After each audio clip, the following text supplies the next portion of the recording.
Welcome back to Small Group. It's me, Pastor Gabriel, and I'm here with Leah. And Leah is going to be talking to us tonight about money. And so we've been doing this series called Subliminal. And so Leah, basically the idea of the series is that there are lots of things in our life that influence us. They influence the way we lead. They influence the way we parent. They influence the way we have relationships. And a lot of times we don't even realize it. And so we've talked about different things, and throughout the course of the series, we'll talk about how our past influences us or how our pain influences us, different things. But tonight I want to talk about how money influences us. And maybe more specifically, even the pursuit of money or the fear of loss of money, and how that influences the way we do things. So what we're going to do is we're going to have a little conversation, and then you guys are going to get a chance to discuss whenever we're done. And so we want you to be able to discuss about money and the influence of it in your life.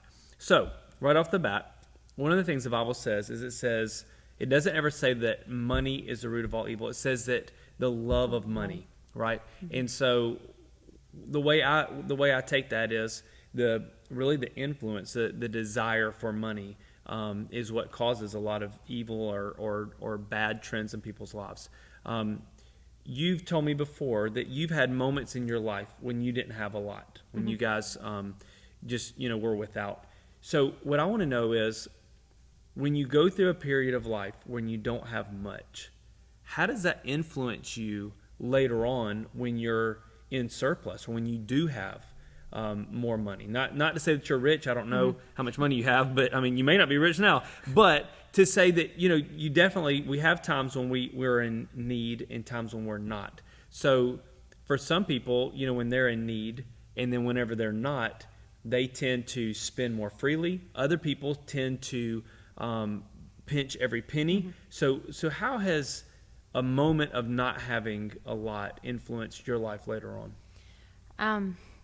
I think we're a lot more cautious with the money that we spend, and we all go through seasons where things are tighter than in one season than they are in another, so that does kind of ebb and flow. But I think, me personally, I tend to gauge this internal monitor of how important is this, and is this something that I want to splurge on, or is this something that we need to tighten the belt on? I feel like people spend money on what they want to spend money on.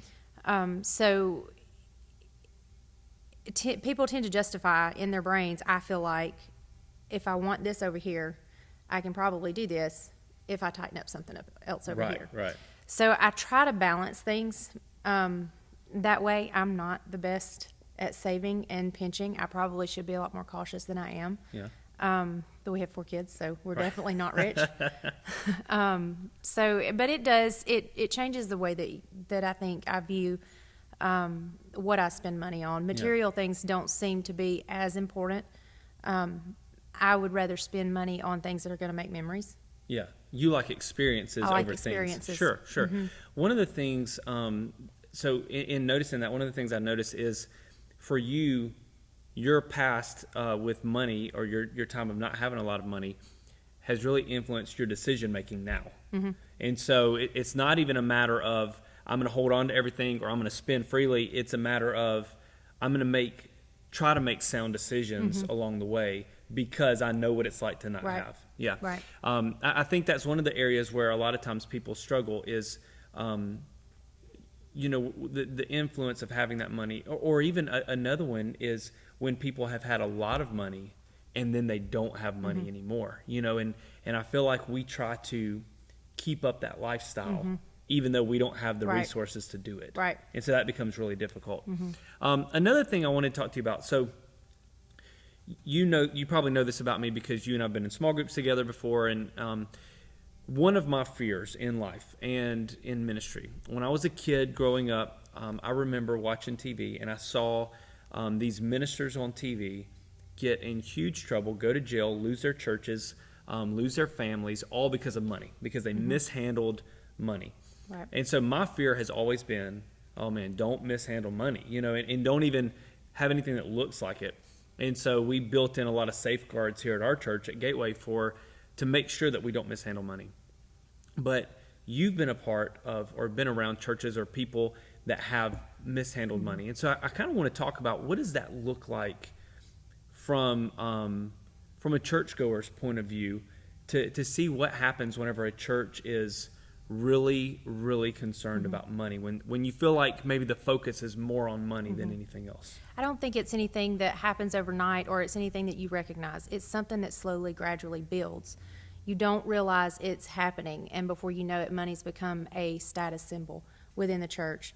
You've got to wear a certain outfit, you've got to drive certain cars, it's a matter of who can outbless the other person, or it's always seems to be, one-upping everything. Making generosity a competition. Yes, making it a competition even. And when I feel like when you go through something like that and then you find out that money's been misused, it's hard to trust. And so you look for safeguards. One of the things that I liked coming here for the first time was that if you're a visitor, please do not give in this offering. Yeah. That was one of the first things that I noticed, that I thought, wow, they're not just after my money. But I think the Lord dealt with me too, because I wanted, you naturally want to harbor resentment and hurt and anger in that area. And the Lord dealt with me about that and said, I told you to give. And what that person does with those funds after you give it, that's on them. Yeah. But you be obedient to what I told you to do. And you're giving it to me. You're not giving it to another man, and you're not giving it to another person. You're being obedient to the word. So it just has to become an internal decision that you make to listen to God and not worry about what happens after the fact. Yeah. I think that's huge to say, I know what's happening could be bad. Like, I know that someone's not using this money the way it's supposed to be used, but I'm going to obey God. And I think a lot of times, and you guys could probably discuss this, and you would probably agree, I feel like if someone's going to misuse my money, I'm not going to give to them. Right. If God says give, it's like, oh no, that wasn't God. That was the devil. Right. Although I've never heard the devil say be generous. But I've had that same feeling before. Whenever you're going down the street and you see a homeless person, and you really feel like God says give them some money, and you start justifying it. Well, they're going to buy drugs, or they're going to buy alcohol, they're going to do this. But if God says do it, then really, once that money's not ours anymore, it's at that point. So how has whenever you notice that, like in church, how does that influence the way church operates, or even a business? Whenever a church or a business or somebody is either down on their money, or they're messed up in their money, how does that influence the way they do business or the way they do church?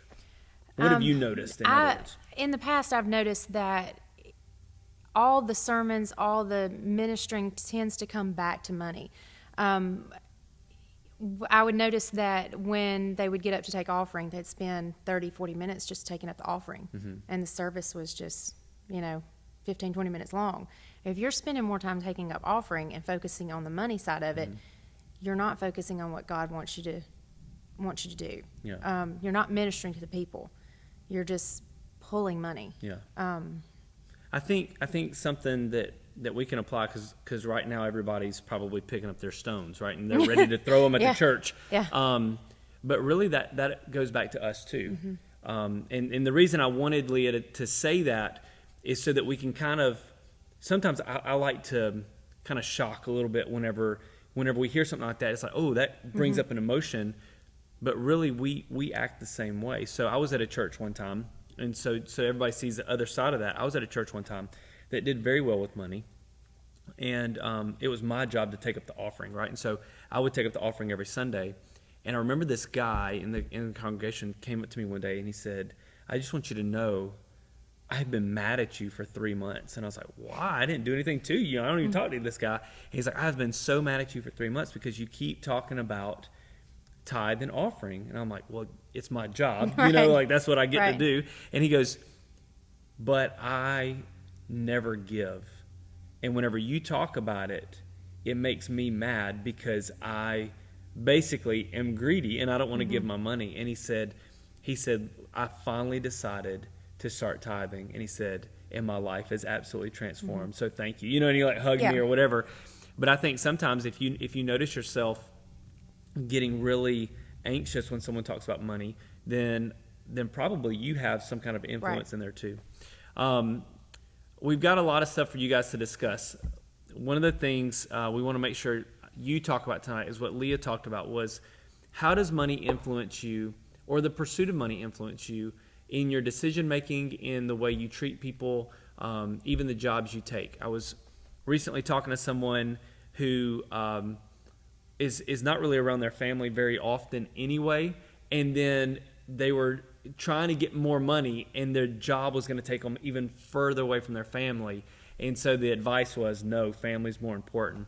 I like what Leah said. She would rather spend money on experience and memories and family than on things. You know, so I want you guys to discuss how money influences you, how not having money, or maybe having money and trying to live up to something, influences the way you live, the way you act. Another one I want you to discuss too is money in church. You know, when someone talks about money in church, how does that influence you and what does that do for you?